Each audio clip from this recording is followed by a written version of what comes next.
মূলধারার গণমাধ্যমের সাংবাদিক রিয়াসাত সহ সন্ত্রাসদের মতো তাদের উপর আক্রমণ করেছে, তাদেরকে আঙুল তুলেছে। গণমাধ্যম কি সন্ত্রাসী কর্মকাণ্ড করার জায়গা? সংবাদকর্মীরা কি আন্দোলনকারীদের উপর আঙুল তুলতে পারে, তাদেরকে প্রশ্ন তুলতে পারে?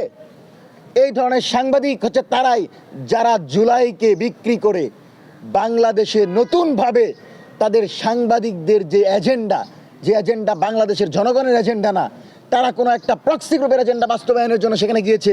কারণ রিয়াসাতের তো দায়িত্ব হচ্ছে সেই সংবাদ কাভার করা, সে তামিমের পক্ষে বলার জন্য তো তাকে সাংবাদিক হিসেবে নিয়োগ দেওয়া হয় নাই। সুতরাং এই ঘটনা তদন্তের জন্য আমরা দাবি জানাচ্ছি এবং এই ঘটনার জন্য তদন্ত করে দ্রুত সময়ের ভিতর এইটার সাথে কারা জড়িত ছিল আমরা সেটা বের করার জন্য সরকারকে অনুরোধ করব। এবং দয়া করে আবারও বলছি, আওয়ামী লীগ বাংলাদেশে গুম খুন করার মানসিকতায় গিয়েছিল এই কারণে যে তারা মনে করেছিল যে সব কিছু আমাদের দলীয়করণ করা সমাপ্ত। এখন আমরা যদি বিরোধী দলকে দমন নিপীড়ন করতে পারি তবেই বাংলাদেশ আন্দোলন হবে না, কেউ সত্য কথা বলবে না। তো আপনারা যদি দলীয়করণ শুরু করেন, পুলিশে করেছেন, কথা বলি নাই, করতেই পারেন। এখন যদি আপনারা একটা সাংস্কৃতিক অঙ্গন যেখানে দল মত ধর্ম বর্ণ লিঙ্গ গোত্র নির্বিশেষে সবাই কাজ করবে, সেখানেও যদি আপনি বিএনপি